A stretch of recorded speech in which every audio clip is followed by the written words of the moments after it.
Hello everyone, this is Vanshika, your guide for the Excel basic course. So today is lesson 2 and it is data formatting and formulae.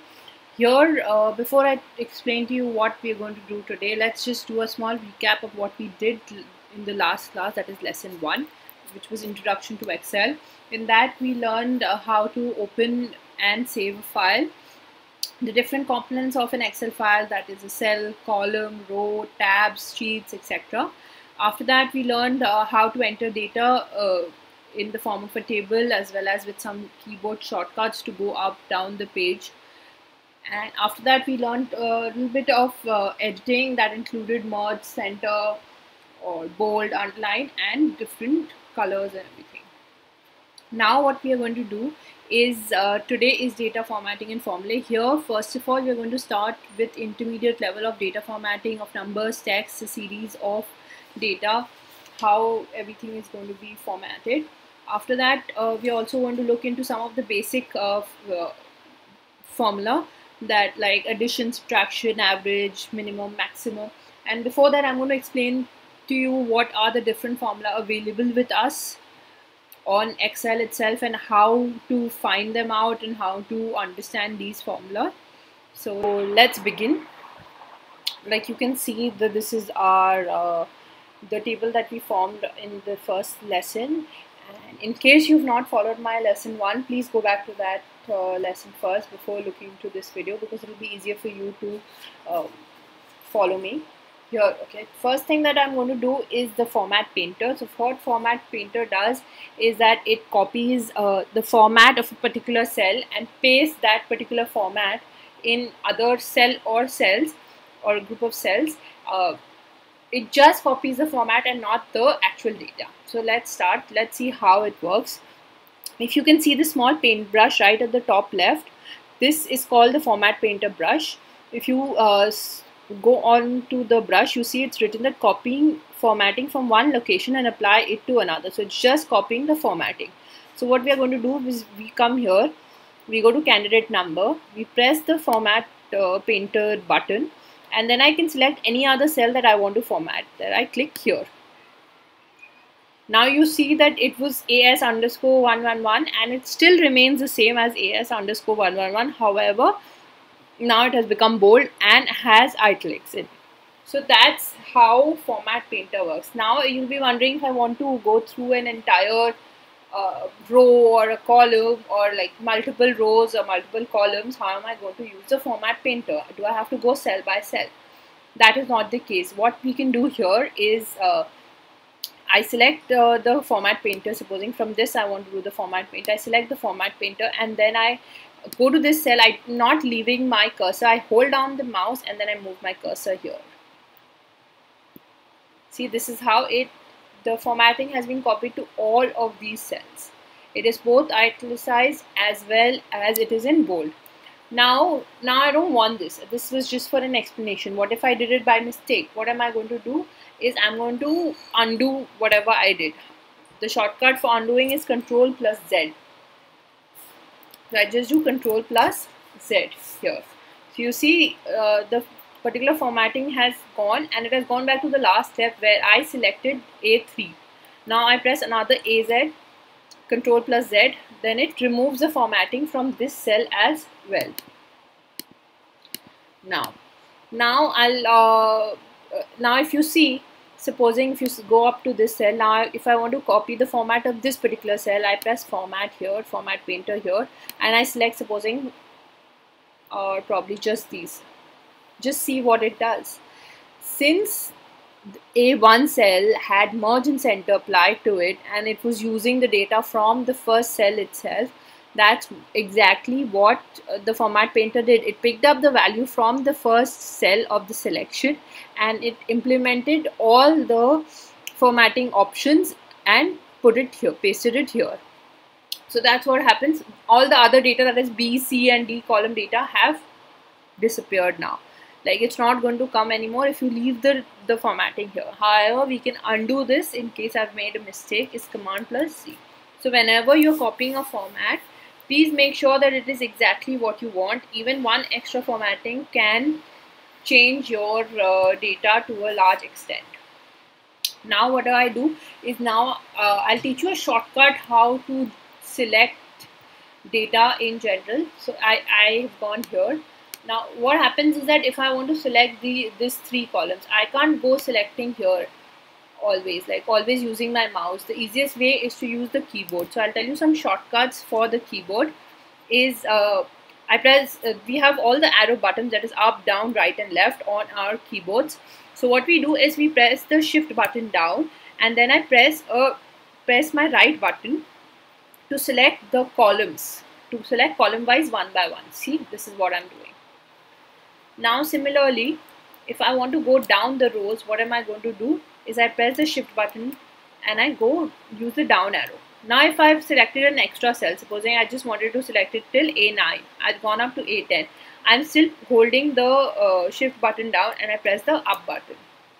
So that's how it works, up, down. It can also go up like this. See, why did it select the entire, why did I have the entire selection? This is because the first cell, in order to select A1, it had to select from A to F column. So as soon as it did that, it selected all the different rows that come under from up to the F column. Okay. Now what if I want to select all the, supposing I have some 50 columns and I have some 100 rows, what am I going to do in that case? I can't go on selecting each and every value one by one by pressing the right or left or down, up button. In that case, what do? I hold the control and the shift button down and I press the right. Now if you see here that it has only selected values up till F4. We see that the G column was empty, and then there's another value in the H column. It has not selected any values up till H, because in Excel the shift and command option only select up to the last value. It does not consider, so if you have any cell empty in between, it's just going to stop right before that empty cell. Okay, so now we've done shift, control and the side button. Now if I want to go down the rows, I do the same thing. I just do shift, command and I use the down arrow key. The entire thing has been selected. So it's shift, command right and then shift, command down. Okay. Now what if I want to select the entire table? I don't know how long the table goes or how is it. So what do? In that case, I just press the command plus A button. Just see. First of all, I was on this particular cell, so it takes in the table up till last. It takes both the end of the columns and the end of the rows in this case. So what I do is I do control plus A. It selects the entire table at once.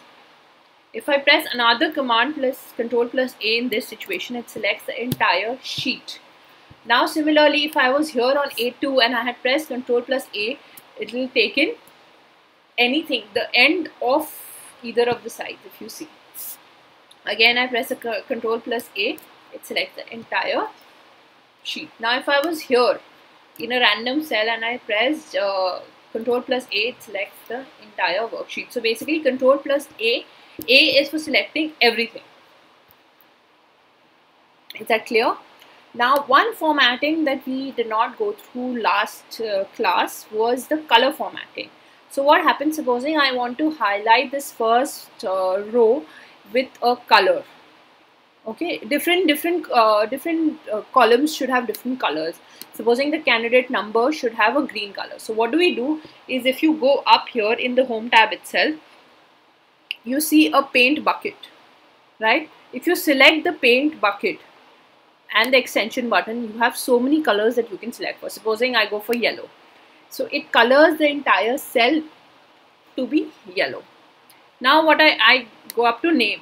Now in name, I want just the written, just NAME as red color or anything. We can take it as green color. Now what we do is, if you see A is written out here in the home tab itself. So the paint bucket is for coloring the entire cell, whereas the A written here is for coloring the text. Supposing I go up for green, yeah, that's what we decided, green. You'll see this color has changed to green. I can always go back and undo that option, or I can just go back and select automatic, go here and go down and select no fill. That's what it does. Now next, what are we going to do is do some conditional formatting. Now we've seen how we do color formatting. Now I'm going to look into conditional formatting.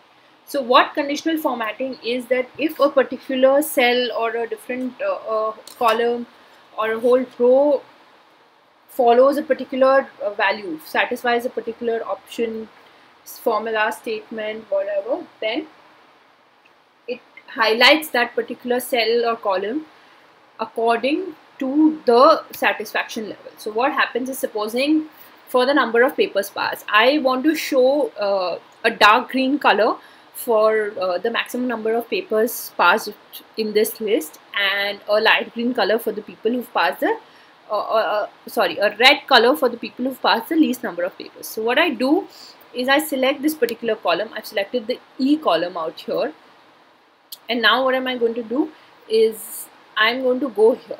You see under the home tab, if you see here in the format group, you see a conditional formatting has been written. This is very important, as in large sets of data it's going to give you a lot of clarity here.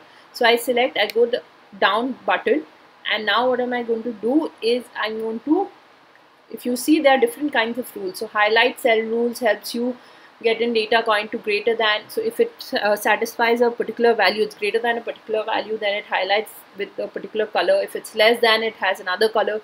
If it lies between a value, two different values, then it has a particular color, and so on and so forth for these things.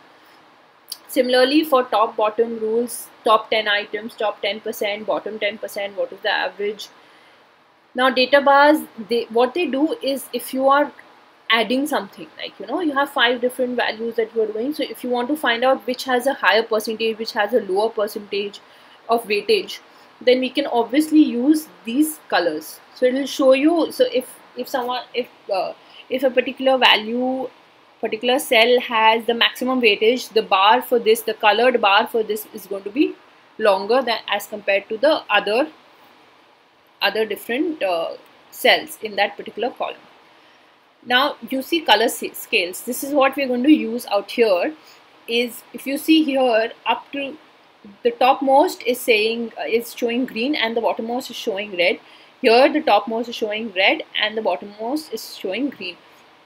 So we can choose any of these. We can read the rules, edit it as and however we want. So I'm going to choose here because I want to signify green as the highest and red as the lowest. That's what I do. So see what Excel did was, it selected, it saw that these numbers are available.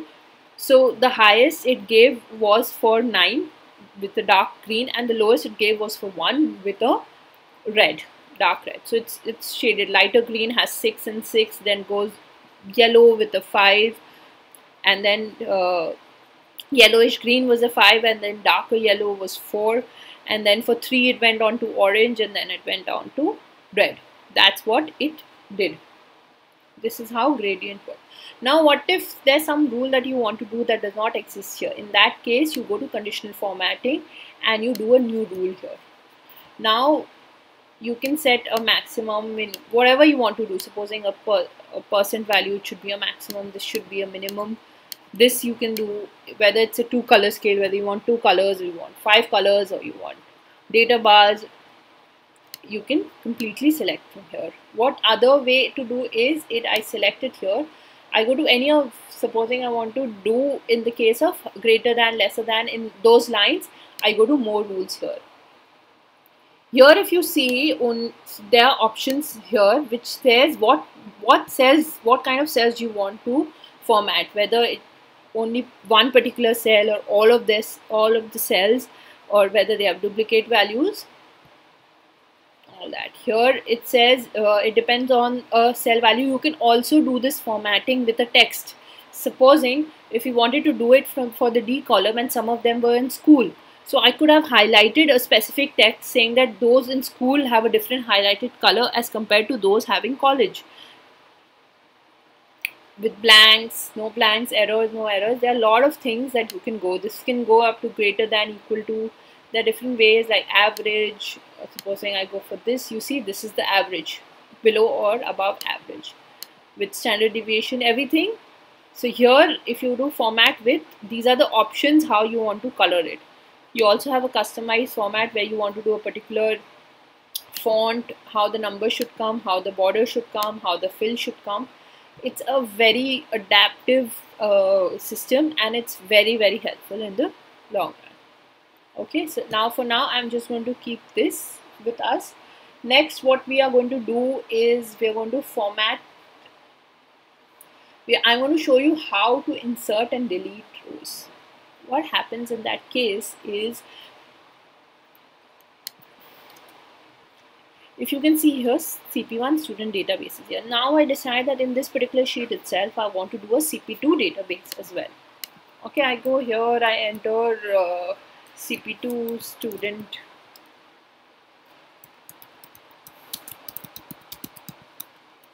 Okay, so now what the problem will arise that if someone comes up to this particular sheet, that person knows that only CP1 data is available, but not CP2 data. So how are they going to look for the particular data that we want? Is what we can do is we can edit. Now you must be wondering that I've already entered in the first column, how am I going to edit the data? So a very important thing is adding and deleting rows as well as columns. You can always add or delete wherever you want. So for adding a new row, what you have to do is you have to select in the row just below the place where we want to add a new row. We select that and we do an insert row. How do we do an insert row? We supposing here, we go to the cell, this particular row, I double click here, I see this dialog box opens, I press insert. This inserts a completely new row here. I want to insert one more cell, supposing I want to insert 3 more. Now in the first one, I'm just going to write down CP database of students clearing CP series in, it's 18 hours. Supposing in April 2020, and I press an enter. Now if I see I have 2 different rows out here, I don't want one of these rows. What am I going to do? I'm going to select this row by going up to the number, right click here and just press delete. Same thing happens for columns as well. Supposing I want a column between E and F, I go to F, I press insert, it inserts a column in F itself and moves the contents of F to G. And then I press this again and I press a delete and it goes back. Is that clear? Now what we do here, if you see, this still exists. The name of the sheet exists as CP1 database, but we want to change the name so that it shows both. It shows that it has more data than just CP1. What I do is, for editing this particular data, is that I go here and I double click. Now double click highlights the entire written portion, but I just want to select, just edit a little bit. So what am I going to do is I'm going to press this, press the cursor here again, and the cursor appears here right before database. Now I delete this and then I press enter. So that's how the name of the sheet can also be edited. Now let's go on to another example. Here, see, like here I'm working on the monthly expenses, expenditure and savings of the CP1 students. So here for that I've already entered some of the values, that is income, fixed income, additional income, that's what we're going to do, and the total income that we get from this. And then we're going to do expenses, under which we have rent, groceries, utilities, mortgage, education, and then we have total expenses. So now before I move in here, I want to show you one last thing here. That is, how do you copy and paste using keyboard? Copy and paste and cut and paste. Okay. So supposing I want to copy this and paste it in some other part of the, supposing I want to do it for this database itself, I want to do all of this number the same. So what am I going to do is I'm going to go here, like I taught you, select this entire thing. Then the shortcut, keyboard shortcut is using Ctrl+C. So if it has actually copied the data, this green highlighted cell will always appear. Now I use the keyboard, I go next, move on here, CP2 student database, then I press Control plus V. It pastes all of these data here. Note that it is not adjusting the cell widths, that's the column widths, it's just taking and pasting the values here. Okay, so what we did for copying, we did Control plus C, and for pasting we did Control plus V. Control plus C for copying, Control plus V for pasting. Now if you see that I did this thing where V came up, so I just do Control plus Z. Now what if I wanted to cut, so what if I wanted to copy this data up to here, but I wanted to delete it as well. So I'm going to make this one function, that is by cut and paste. So for cutting I do Control plus X, and for pasting it's the same, where I will do Control plus V. So as you can see, the data out here has disappeared, and it still appears here. So that's what Control plus X does. So Control plus C is for copying, Control plus V is for pasting, Control plus X is for cutting. And you can replace all of these commands, all the controls with command in case of MacBook. Now I go back to my second sheet. Now if you see, my income is here, and I want to do it for all the CP1 students. Now one way is to go and copy each and every data for the candidate number. It's going to be easier using the candidate number. As you can notice in this data, we have a repetition of a name, so we don't want to go into that complication. That is why candidate number is always the same. However, you will be wondering, how am I going to copy and paste the data? That data is written in a particular column, and we want it in one single row. How am I going to change the data? That is transpose the data. So it's very easy here also. I go here, this is our selection. I do Control plus C out here, that is copying the data. See, all this Control plus C, Control plus V is also available under the Edit tab. If you go in all of your options, see the copy, the cut, copy, paste, everything is available here. Undo, everything is available under Edit, but I prefer teaching you the shortcuts because that is going to be very handy. So I do a Control plus C, I go up to sheet 2. Now here, instead of, if I paste directly, it's just going to come in the B column, but I want it in the third row. So in that case, I'm going to transpose. What I do is I come here, and if you see, there must be a paste button here and a down extension button. I open the extension button, and you see a transpose option exists. I just press transpose, and it comes here. So transpose means, you all know what transpose means, basically turning columns into rows or rows into columns.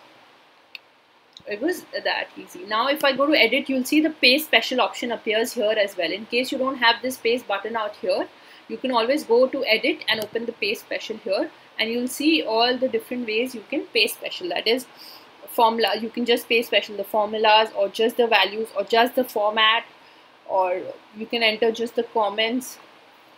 A lot of things there. It can also add, subtract, multiply, divide. If you're pasting it on a particular already existing value, you can always use these different methods also. Skip blanks, transpose. Now what we are going to do is, first I'll show you what are the different formulas available to us. If you go to the formulas tab here, you will see that there are a lot of different categories of formulas that exist here. First of all, here it's the auto sum function. If you go to the extension button, you're going to see that other things like average, count numbers, maximum, minimum are existing here, which are which takes in automatically. I'll show you how it takes in automatically. Then apart from that, these are the recently used functions that I have used recently. And then it's very helpful when you are doing the same calculations again and again. So it'll be very, now if you see, these are financial ratios. So for financial accounting, whatever is needed, like IRR, NPV, nominal, how to find the number of coupon days left, all this out here, and then there's the logical, that and, if not, or, switch, true, false. A lot of thing has been used here. Then for text, so you can also edit the text, like the trim text. We'll be reading a few of these functions throughout the course. And how to clean data is also very important for us doing, for people doing actuarial science. And then date and time, if you see here, you can also work through date and time and filter out whatever we want. We just want the second, time, we want what is the day today, what is the weekday. Everything can be done. Lookup and reference also has like VLOOKUP, XLOOKUP, HLOOKUP. These are very important, and we'll go through them as and when we move forward with this. We also have some trigonometric and other functions. You can always go and scroll through these functions to understand what are the different functions available to us. Apart from that, if you see, there's an FX function here, FX, which stands for insert function. If you press this, you see a box like this opens. In case of Windows, a box right in front of you is going to open with the different categories of functions that are available with us, as well as the recently used. So here I've used NPV, index, t-test. These are the few things that I've used in the recent. Now here, if you scroll down, you see all of these different formulas available here. So it has all the formulas that are divided in these categories. You can search for any of them, and it's going to return whatever you want. So what it does, the best thing that it does is that if you see NPV, I selected NPV out here. So first of all, it explains what NPV is doing out here. Then it says the syntax for it. So when you are entering NPV, you have to enter NPV, and then you have to enter the rate of NPV, the value 1, value 2, and it also explains you what rate stands for, what is the value 1, what is the value 2. You go for any of this, supposing for maximum number 1, number 2, number 3, or you go to something more complicated like an average if function. It tells you what is the range, what range stands for, what is the criteria, and what is the average range. What is needed exactly has been told here. So now we'll use some of these formulas and see how it works. Here, fixed income, supposing I'm entering some number, supposing this is the monthly income that we're dealing with. Supposing it's 2 lakhs, then an additional income is supposing 1 lakh income. And so how do we do the total income? I don't have to mentally calculate it. Instead, I can just straight away use the AutoSum function here. See, I selected the AutoSum function, and it on its own it took equal to sum, took in an equal to sum, and then B4 to B5, that is through B4, starting with B4 up till B5, it has selected this. So this as we know, the colon stands for through. So B4 through B5, this is how it's written. And equal to, for writing any function in Excel, and equal to in the beginning is very, very important. So sum, that's what it is. But even when you are using the AutoSum or other auto functions, make sure that you check the data that has been selected, because sometimes even Excel does not know what exactly you want. It can skip or add other things that you want or you don't want. So I just press an enter, and this is what it does. Now you must be wondering, 2 lakh and 1 lakh, it must be misleading later to see that what kind of, whether it's a number, whether it's a currency, whether it's a random number. I have to sit and count the zeros to see what data has been entered here. So let's not do that. So what we do for that is, we've selected this data. Since all of this is going to be in the same currency, that is the Indian rupee, we go to home. So this is the number formatting group. Under the home tab, this is the number formatting group.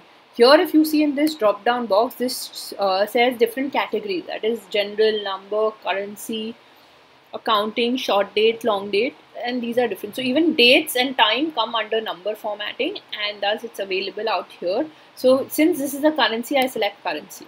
But however, if you see in this currency, euros have come, these pounds have come up, right? I don't want pounds, I want Indian rupee to be displayed out here. So what am I going to do here is, under the currency that we've selected, if we go to this tab, if you can see here, there's a currency, small currency sign drawn out here, accounting number format. I go to the drop down button, and these are the most widely used, and the settings that have been set in my laptop, that is the pound, euro and the dollar. However, I want the Indian rupee, so I go to more accounting formats under this. And now if you see here, it says decimal places 2.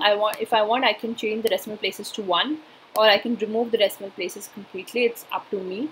Then what I do is I go for the symbol and I go to this extension button, and you see all the currencies in the world exist here. Now I'm scrolling down. I'm going to go up till I find rupee, that is here. So if you see that even if you enter Gujarati, English, Devanagari, Bangla, Konkani, Kannada, all of them display rupee. So you can select either of them because it's rupee is the same for us. I'm going to select the English India rupee here, and I press OK. Now if you see that the decimal points have also disappeared, as well as rupee symbol exists. So it's a very clear indication of what is happening out here. Now what if there's some other data that I get later on which has decimals? What am I going to do now that I've removed it? I just select this data, and if you see there's a plus, so this adds, this is what decreases decimal, this is what adds decimal. So I add this twice again. I can always do that. I can always decrease it here as well. So this is what we did. We learned a formula, as well as we learned how to format the number. Now if we go on till here, let's enter some random data. Is supposing this is 40,000. Then again this is groceries, can be 5,000. These are monthly bills that we are using. So mortgage, I'm going to keep 0 for the clarity that if I'm paying rent, I don't have a mortgage taken out on my property. So I'm not the owner yet. So education, supposing that person does some extra education on its own, and I press enter out here. So first of all, what am I going to do? I want the same format for this, but I don't want to go through the whole laborious function of pressing, or going for currency, then opening this, going for more accounting values, and again going and searching for rupee. So what am I going to do? I'm going to use my format painter here. I go to both of these. I'm not going here because this has the addition also. So I do format painter and I change all of this, even for expenses, total expenses. See, this is how it works. So for 0, it just took a blank. This is registered as 0. So if here you can see, this is called the formula bar. So now if you see here it displays a negative sign, it's just a dash. However, if you see here, this stands for 0. So whatever is inside the cell stands here. Now supposing this 3 lakh is written here, I want to see how did we come to the total income of 3 lakh. So I just select this cell, and if you see in this formula bar, it tells you exactly the formula that we have used. That is equal to sum of B4 to B5. Okay, now I'm going to go here again. Now I'm going to manually enter the sum formula. So I'm going to write equal to sum, open parenthesis. It's very important to use brackets or parenthesis, whatever you refer to it as here. And then I can do different things. Either I can select each one, put a comma and select each one, or I can straight away go and select the entire thing. Now see, if I selected this, first I did this, there's a duplication. So I'm just going to remove these. Here I go and I close the bracket and I press enter. So this shows a sum of all these values on top of it. And it shows sum here. So that's how we do total expenses, total income. Now I'm going to do total savings here. So I just write total savings for the month. And I move here. Now I'm going to do now we're going to find out the total savings. That we do is first we press the equal to sign, and then I do a total income, that is B6 minus, I use the minus sign from my keyboard, and I go up to total expenses, and then I press an enter. So this has subtracted and told me what my total savings for the month were from my total expenditure. Now what am I going to do is, supposing from another analysis, I want to find out what is my maximum expense, which is the biggest expense chunk in all my expenses. So what am I going to do is I'm going to press write maximum, and I'm going to write equal to MAX is the formula that has been used, and I do an open bracket, and then I select all the values from which has to find out the maximum. So now I've gone up here. I don't want to select each and every different row one by one. So I press shift and I go up till here. So it's B9 through B13. It has taken that, and I press enter. Now if you see, it shows, it returns 40,000. is my maximum. Now I want to find out what is my minimum expenditure on either of these expenses is going to be the same, is equal to minimum min for minimum, open parenthesis, and then I'm going to select from here up to here and I press enter. So now minimum expense is 0 since I'm not paying anything for mortgage. And if I want to find out my average, what is my average expenditure, I do AVG, I open bracket, it's average itself, and then I go up here, from here up till here, and I press enter. So now my average expenses is 10,200. If you see, it's more so because a big chunk of rent, that is 40,000, goes from my pocket. And that's how you do minimum, maximum and average. There are lots of different functions. We'll go through some of them here in our course. Some of them you have to explore on your own and find out how you go about it. The more you practice, the better you get at it. Anyway, signing off today. Thank you.